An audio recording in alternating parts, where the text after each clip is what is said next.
क्या आपको पता है कि थॉमस एडिसन जिसने बल्ब इन्वेंट किया था, वो बल्ब बनाने से पहले 10,000 दफ़ा नाकाम हुआ था।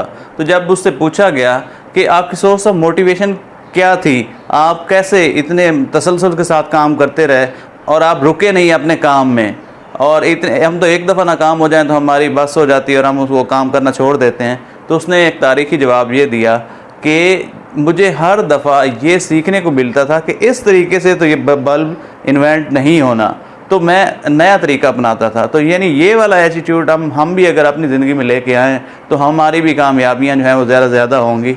और कभी भी हम नाकामी से हमें घबराना नहीं चाहिए, बल्कि नाकामी से हम सीख रहे होते हैं और फेलियर से हम लर्न कर रहे होते हैं।